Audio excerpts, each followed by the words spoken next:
Transformative Principal, episode 109 with Kara Forbear. I'm going to continue my conversation with Kara Forbear, and we're going to talk about how to help kids who are Native Americans and every other kid too, and how to be of good support for them. Thank you so much for listening to this podcast. I really appreciate your support.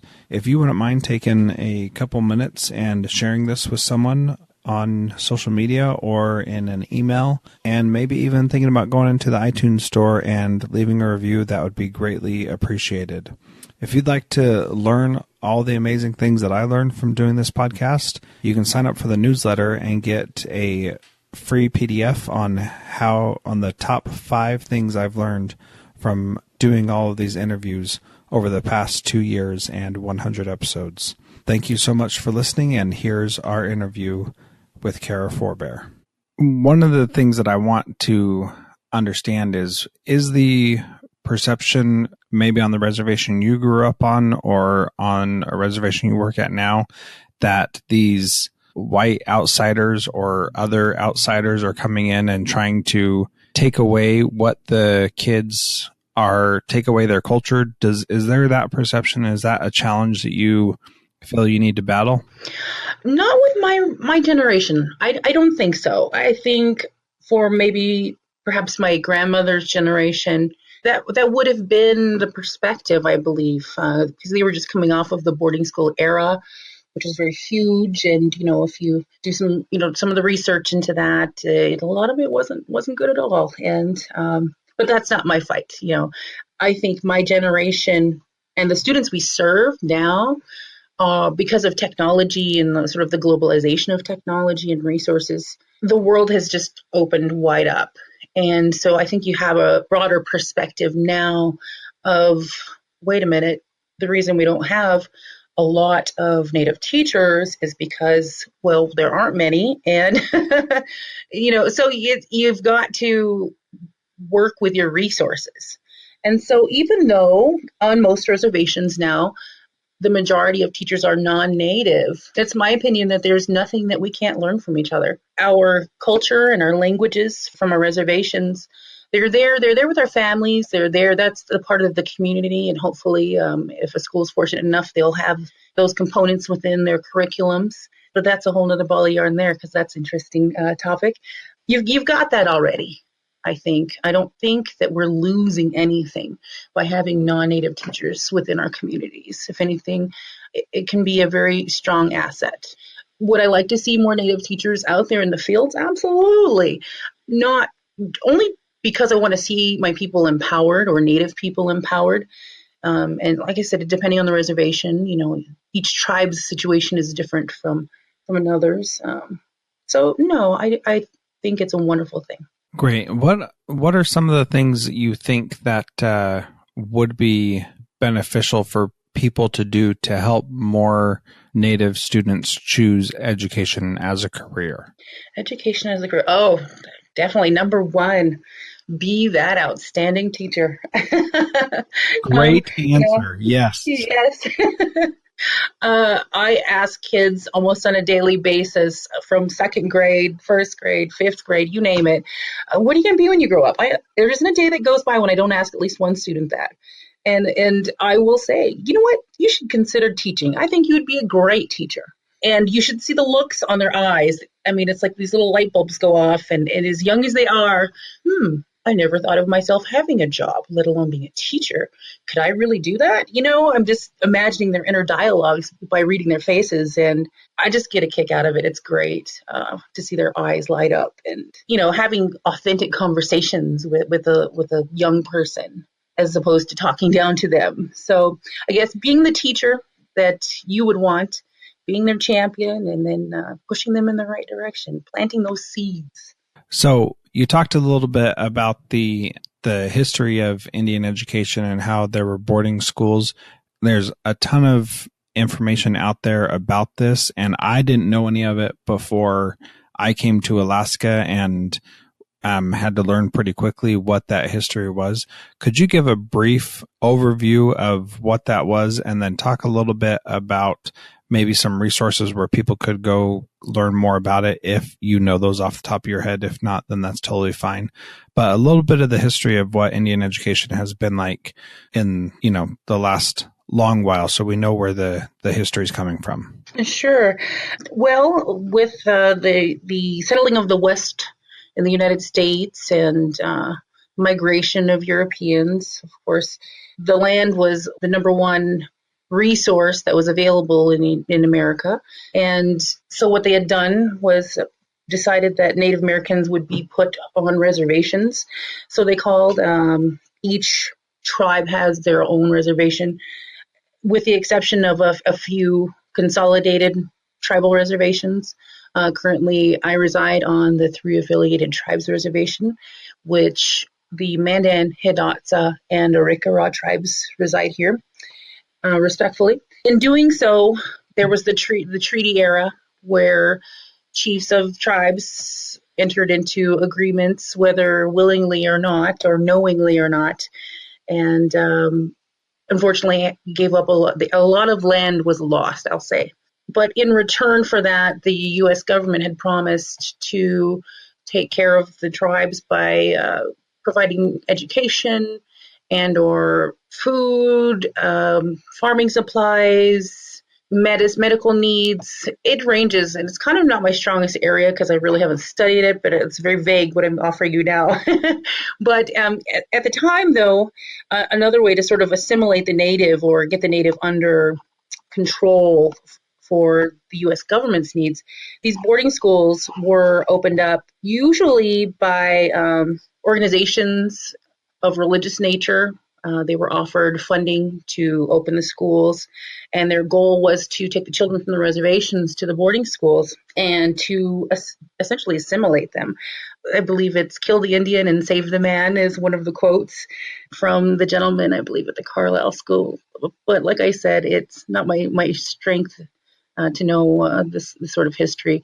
Roughly the background, I know that's about it. But anyway, so with the boarding school system, the Native students were not allowed to speak their language.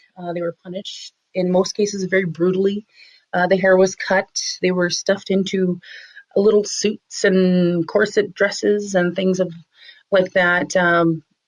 They did a lot to really wipe away their own tribal and personal identity. Students who went to boarding schools often didn't see their family for many years. I mean, if you were really very, very lucky or very fortunate, which was rare, you could go home every couple of years for some of the summer months. I know that also some of the students at the boarding school, because you lived so many states away from where you're from originally, they practically ran the school. They called it trades education. You had your bakery, you had your blacksmith shop, and you had the laundry areas. And so essentially the students ran the school, and they were a handful of teachers. In summer months, some of the students would be sort of lent out or leased out to work during the harvest periods for farmers and ranchers nearby the school or surrounding the school. A lot happened. A lot was lost culturally for many people for a generation or two, easily. But with time, progression, and whatnot, many of the schools have been shut down. There are a handful right now of Bureau of Indian Education dormitories or residential schools. And I know, for instance, Flanger Indian School in Flanger, South Dakota, they house mainly high school students. So people from all over the United States from different reservations can travel to that residential school, live there, and go to high school for whatever reason. Many go, they're not choice places to go. So many go to, usually it's to get away from whatever their family or home lives are like. It's interesting. My husband actually went to Flanger Indian School, so he's got some wonderful tales.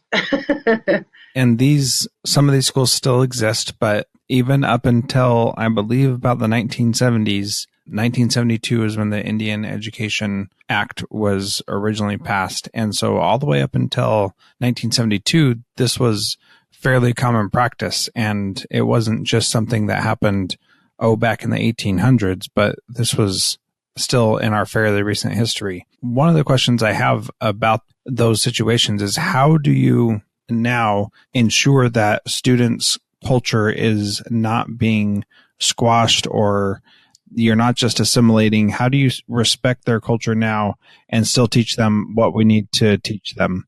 I think you have to be willing to learn. I, too, am a visitor to the reservation where I work now. I am from the Lakota Sioux tribe. And as I mentioned before, this reservation belongs to the Mandan, Hidatsa, and the Rickarraw tribes. I currently reside within the Hidatsa sort of village or area of the reservation. And they have a wonderful cultural and language program within the public school here. So it's a mix of Native and non-Native students, but it was a decision that the school board made for the city of Newtown, which is on the reservation. They made the decision that it was important to have that opportunity for the students. But I do know that the three affiliated tribes also have a lot of initiatives or programs to stress that, such as language revitalization projects. They've got the tribal college here that does a lot of great work with that, offering Native studies programs. And of course, you've got the wonderful Pow-Wow season. I mean, it's kind of the lifeblood, I think, of keeping culture alive in Indian country. It's more than just going to see people dance traditional. You meet people that you haven't seen in a long time. You'll run into them at this powwow and not see them for a while and see them at the next powwow. Language is spoken. People genuinely enjoy themselves during the powwow season. So it's community too, It's there. It's got to be there. But other than that, I think being fair, being willing to learn from others is probably the best way you can go about it. There's just so much to take in. And I think it's nice that I have an opportunity to learn from my Hidatsa friends here. So I'm enjoying it and soaking it up. And you should too. I hope you're having a blast with it. I bet you're making wonderful connections within the community there. Yeah, absolutely. So the Alutiiq tribe is the one that is here on Kodiak Island, and I haven't learned a ton, but we've had a storyteller come to the school. We have Alutiiq dancers who are able to participate, and it's been a really cool experience. My daughter has had some Alutiiq exposure at her elementary school, and so she's learned how to say a few words in Alutiiq, which is pretty neat. And I just think that it's so rich and so valuable for us to know and understand these other cultures and understand what their history is and why they do what they do and all that. We have a teacher at my school who is Native, and she taught the kids how to make Alutiiq hats, which was a really cool experience just a few weeks ago, and really neat to see the kids creating those. And she talked about why they were designed the way they were. They're made out of wood, and I'll put a link in the show notes to what they actually look like so you can see them. But it was a lot of fun to see that kind of stuff happen. Our science teacher recently had a chemistry lesson where she had the kids create some salve from local natural plants that are here on the island and do it in the way that the Alutiiq people did it, which was a really cool experience too. And the salve actually works really well as a moisturizer for your hands, which I didn't realize, but it was cool to be able to experience that. So there are a lot of great opportunities, and your suggestion of you have to be willing to learn about them is really great, because they do care about their culture. Everybody does. Humans do by their nature. And when you take the time to listen and learn, then you learn some amazing things. And I certainly have done that so far. So I appreciate you sharing that. You can go ahead if you're going to add to that. Oh, yeah. I just wanted to mention, build off of what you were saying. It's reaching out to those community members, bringing them in. The families have so much. They're the parents and the grandparents that are out there, in the cultural groups, in the tribal governments and programs. And so making those community connections And especially in the rural areas, I think is a great strength and a wonderful strategy to maintain or bring in culture and language into any school. Yeah, absolutely. So many schools have some Native population in their school. Sometimes it's not very much. Sometimes it's a significant amount. What is your advice to schools who are working with Native students about helping them be successful and preventing them from dropping out and making sure that they can have the life that you knew you wanted when you turned 29 and decided to go back to school? Well, I think relationship building process, and as much as we say, I have a wonderful relationship with every student in my class or every student in my school, it's just almost impossible to get to that point, depending on how many people are in your school. But really getting to know the individual, perhaps maybe even mentoring programs, pairing students up with teachers or other faculty. And they don't necessarily have to be teachers within your school either. I mean, a lot of support staff, most support staff in rural areas are from the community rather than teachers who move to places to educate and look for opportunities to teach diverse populations. So reaching out and pairing people up with even your support staff is a wonderful strategy. They have to know somebody's there. They have to know somebody cares. But, I think when you get into adolescent ages or age groups, it's more than just, am I making the academic grade? There's so many social things that are going on with them because they're changing so crazily and, life's happening very fast for them. Just providing resources for some of those students, and whether it be counseling services to toiletries to career education, they have to know that these things are out there, that they have the resources.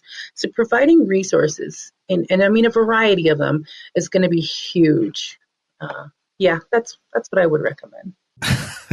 I want to share a story that we had a student who had some cultural beliefs about some things that were happening that to those of us who were not from her tribe or from her people sounded very strange and difficult to believe that she actually believed those things. And, we had to really take some time and debrief as the adults that were supposed to be supporting her and try to figure out how we could support her and her family and respect her culture when the things she was saying were so wrong in our eyes. And I'm saying wrong because I don't know a better word to describe it, but there are those instances where we see something and it's very different from what we would experience and very different from what we would teach kids. How do we deal with those kinds of cultural differences?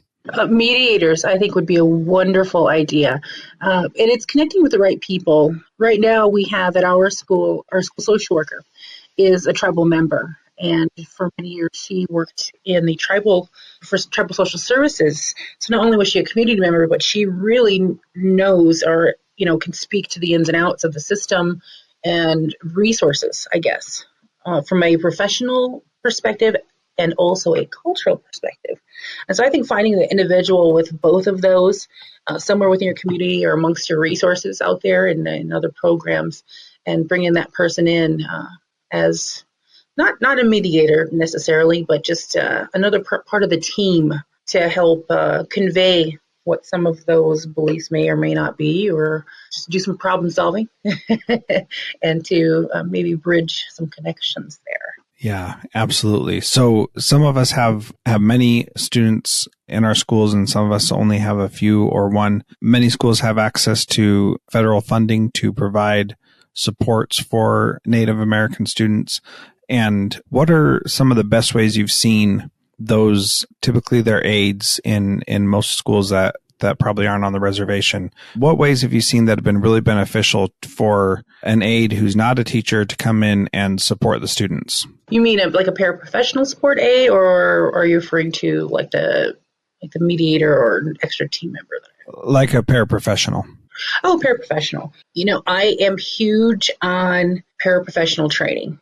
I don't believe that paraprofessionals, especially in rural areas, are given as much opportunity to grow within their profession, because that is their profession, as support staff within our school, unless they choose to go farther. And many don't. I mean, I worked with this wonderful lady when I was in teaching kindergarten, and Miss Barb, I'll call her.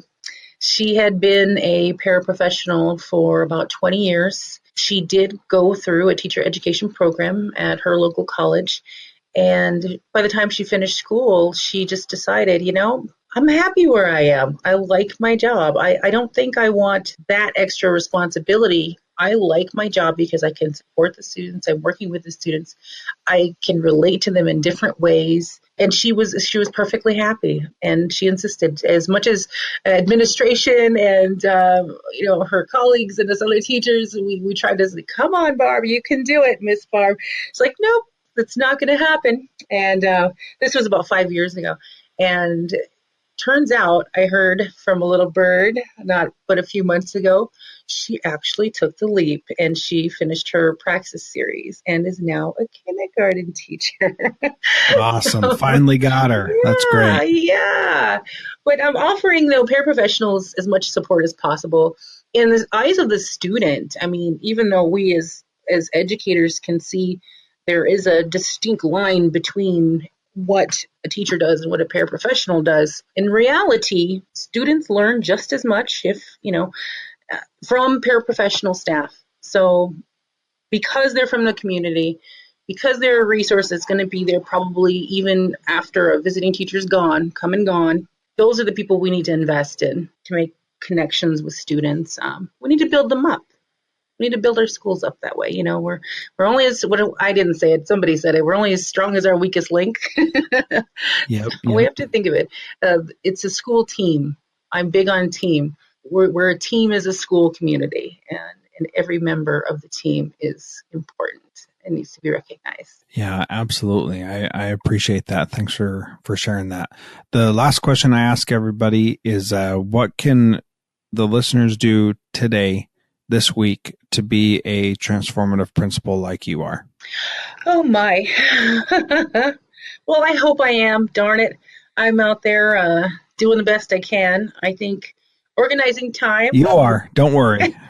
Thank you.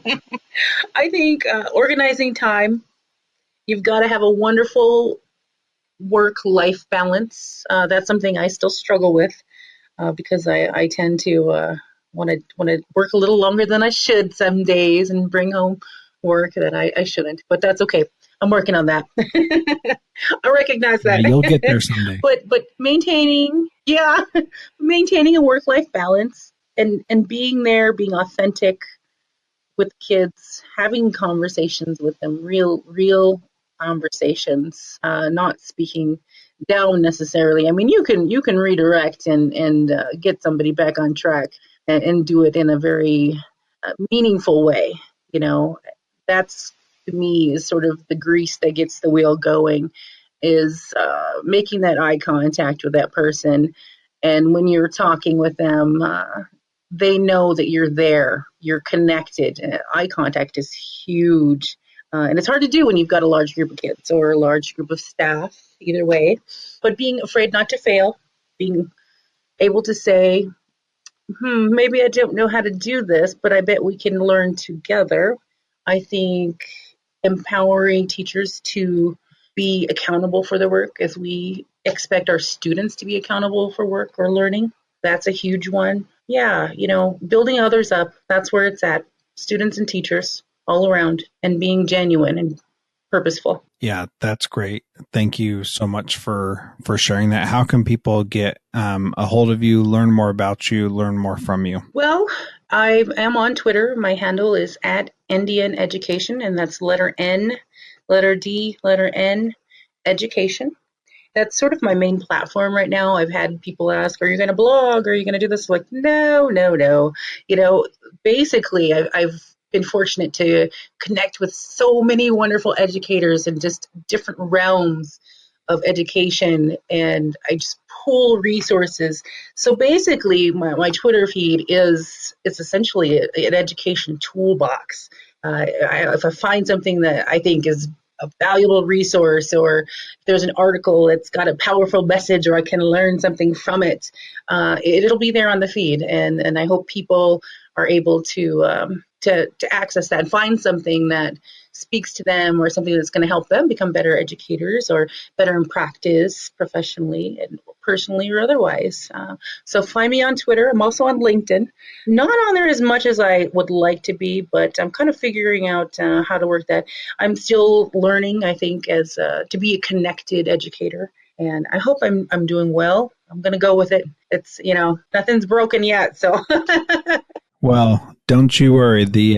A connected educator is just someone who's doing exactly what you're doing, learning and listening from others, and then also contributing. So you're definitely there. Your Twitter timeline is full of great, useful information. I found a couple things on there that I think will help me. So I appreciate you putting yourself out there and sharing with others. Thank you so much for taking the time to be on the podcast today. I really appreciate it. Oh, thank you. I welcome the opportunity to share, and I learned some from you as well today. And if anybody has any comments or has any further questions about Indian education, or questions about working on a reservation, working with students of a Native American population, if I don't know the answer, I will find it. So please do contact me. Just reach out on Twitter. If I can be a help, I will. Awesome. Thank you so much. Once again, I'm really grateful to Kara for taking the time to share all of what she has with us. She had some great information in there, and I hope it helps you reach the Native American students you have in your school. Thank you so much for listening to this podcast. I really appreciate all of you who do listen to it. If you wouldn't mind taking a minute and sharing it with someone, another principal who could use the information here, I've got a big back catalog of interviews that I've done, and all of them will help you as they've helped me. Thank you so much. You can follow me on Twitter at Jethro Jones. This podcast is a proud member of the Education Podcast Network. Go to edupodcastnetwork.com.